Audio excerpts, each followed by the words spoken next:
One of the most electric atmospheres you're going to find in motorsports. The 2024 season rolls into Bristol, but back on the concrete surface. Love this place. The fans are amazing. A big crowd here tonight at Bristol Motor Speedway.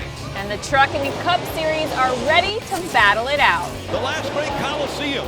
Fight hard. Go get that big sword. Green flags in the air. We're racing at Bristol. From fantasy picks To driver spotlights. Around the Track has got you covered.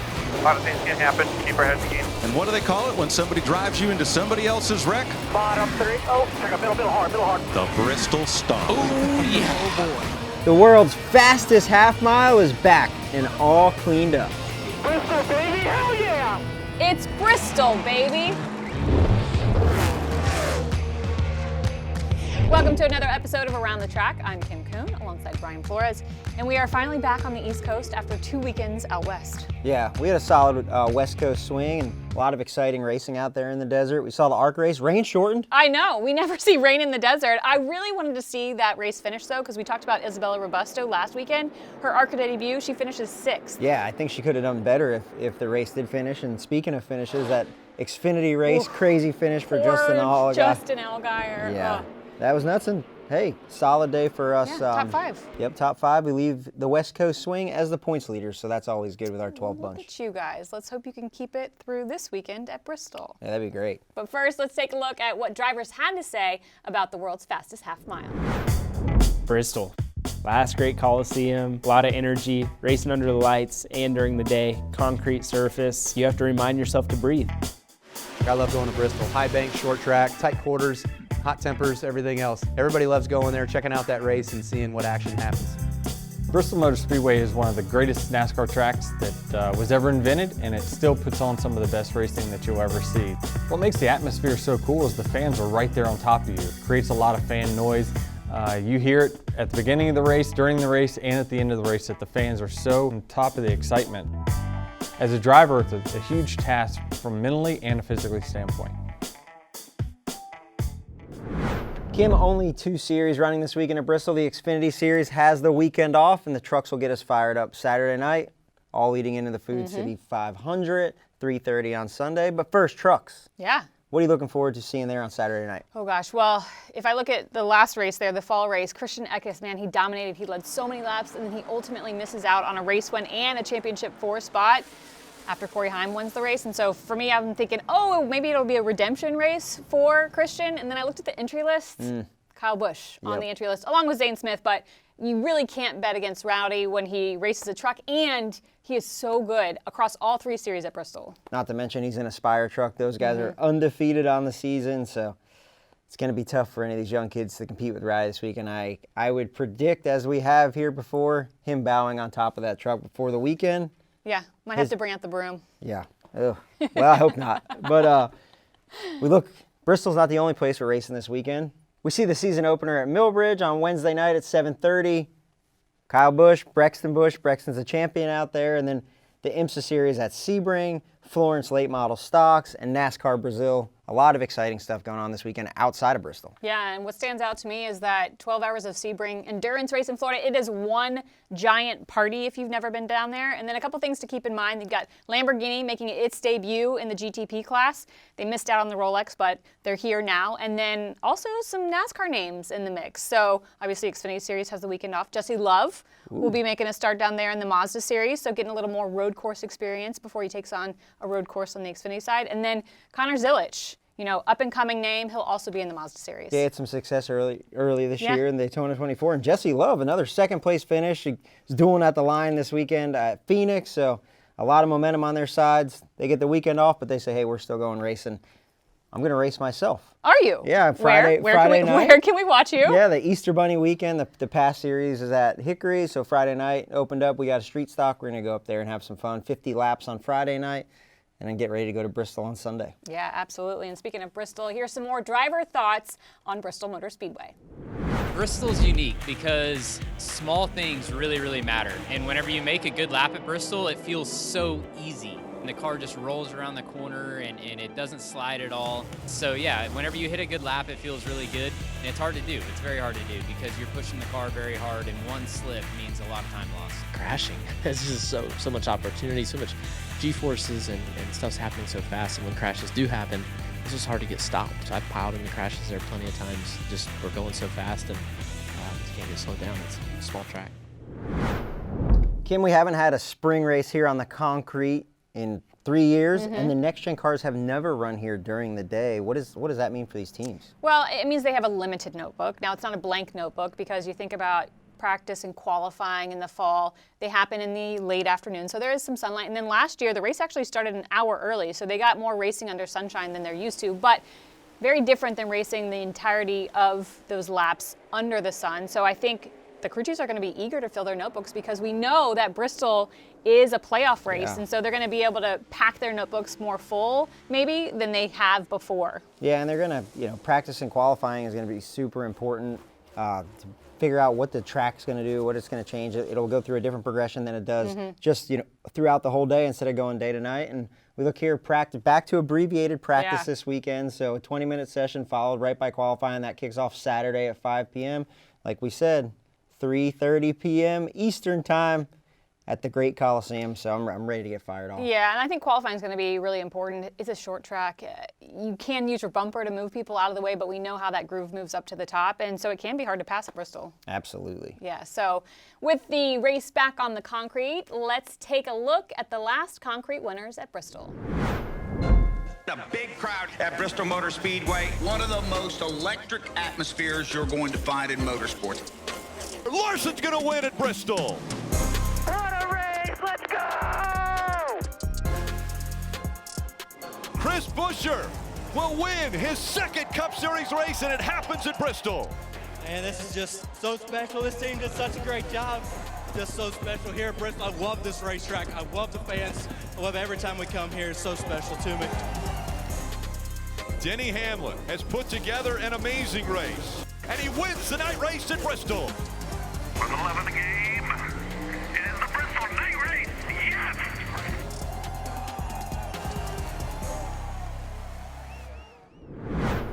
It's time to win some easy money with ease, so we're going to bring in Erica Davis, our resident sports betting analyst, to get a preview of Bristol Motor Speedway. And I think this is going to be a little bit tricky because the next gen has not raced there in the spring on the concrete in a while, so we're going to be leaning on you this weekend. How do you feel?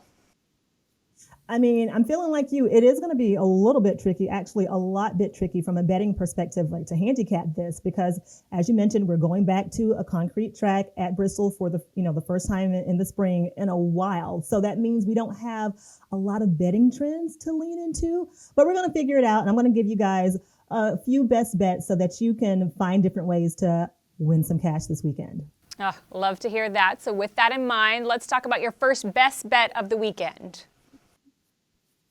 Yeah, so I'm going to go back to a driver who, whether I talk about him on this show or not, most likely in some way, shape, or form, I'm probably backing, and that driver is Denny Hamlin. Now, the first spot that I like Denny in this weekend is Hamlin in the head-to-head over Larson, where Hamlin is plus 100 and Larson is minus 120. Now, guys, head-to-head bets are some of my favorite prop bets because you don't have to pick the outright winner. All you got to do is pick the one driver to finish ahead of the other guy. And even better is when you can find the driver that you like at plus money, like we're doing with Denny Hamlin this week.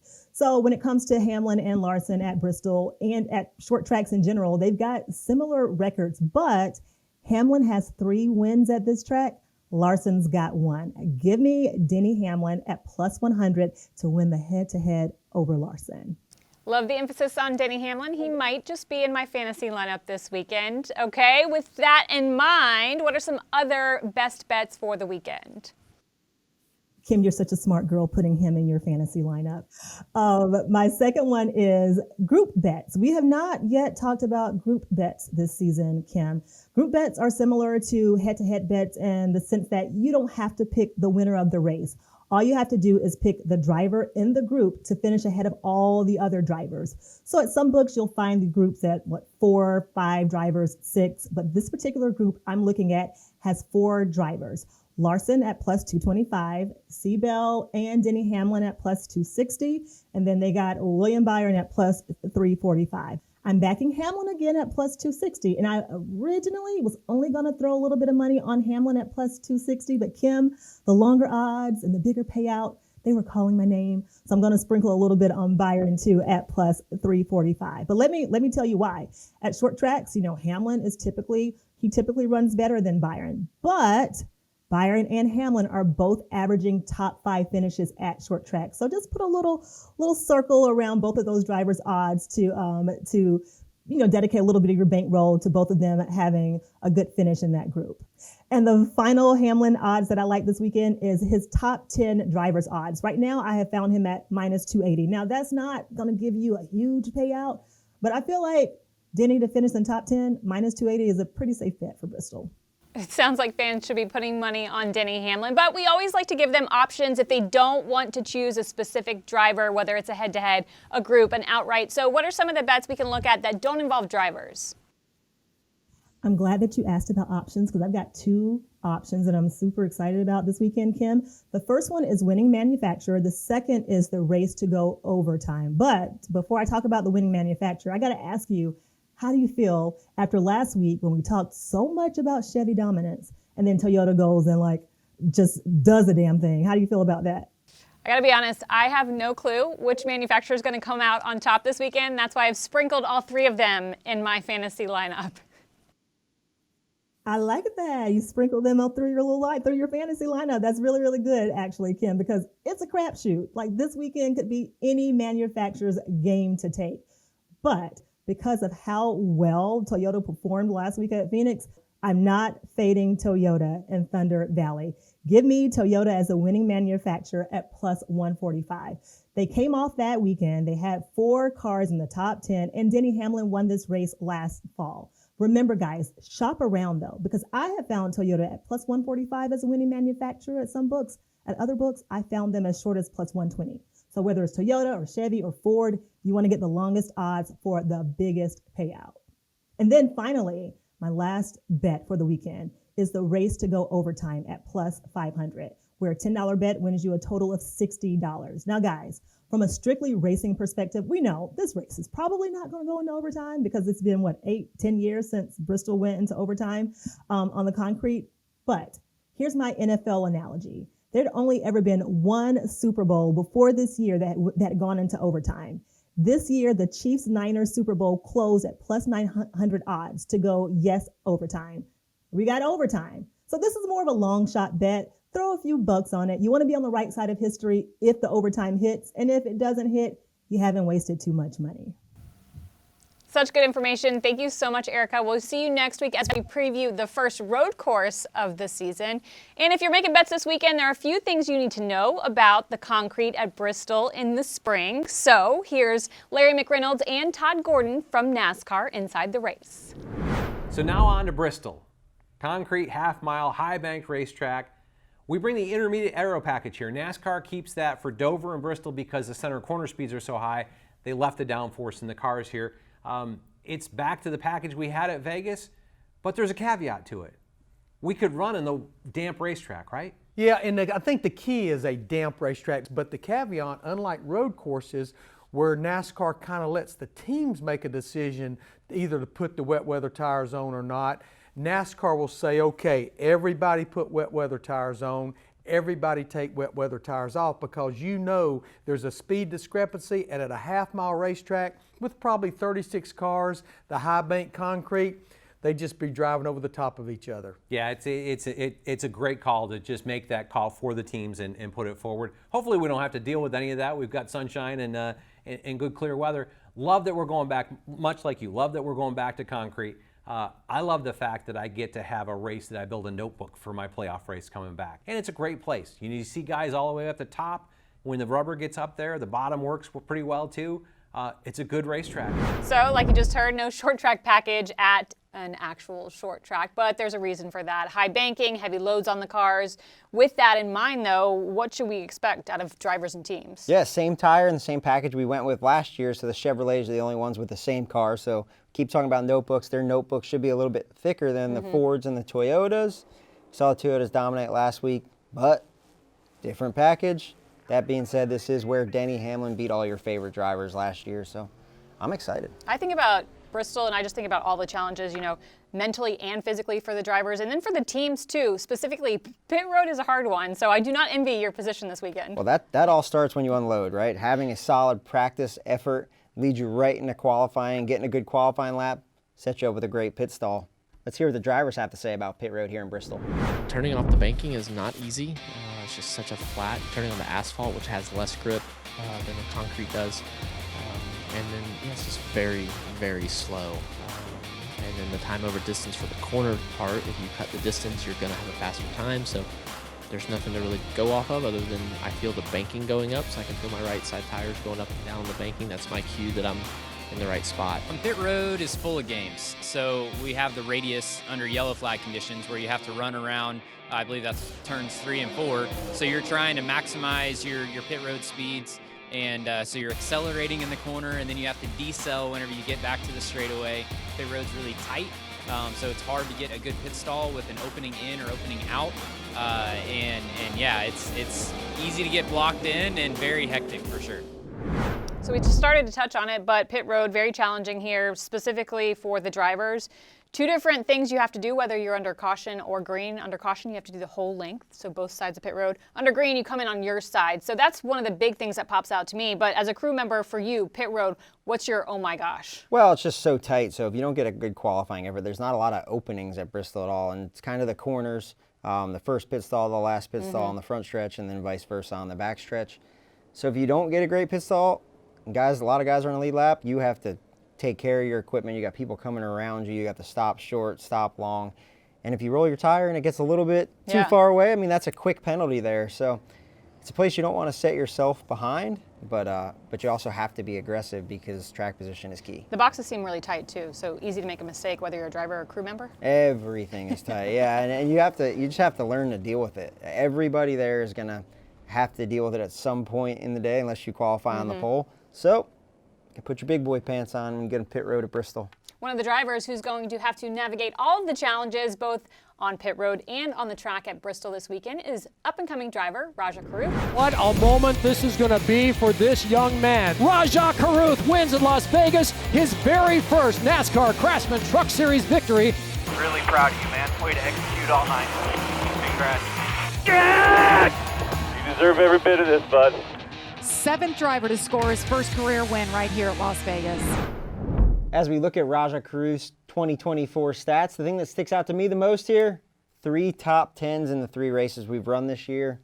What excites you the most about Rajah? Well, those finishes have him 4th in the point standings after 3 races, so I think that's great. But he really, truly is the next generation of drivers because he got his love of racing from the movie Cars, if that tells you anything about his age. But I think the thing that's getting ignored in the win from Las Vegas is that right before that, the week before that, it was announced he has full season sponsorship in the Truck Series from HendrickCars.com, which is a huge deal if you're a driver. And not only that, you think about who's behind that. That's Mr. H literally saying, I see talent in this kid. Yeah, and when you have a full season of sponsorship like that, you don't have to worry about anything other than just going and executing and winning races. And one guy that absolutely knows how to win races, won this race last year, that's Corey Heim.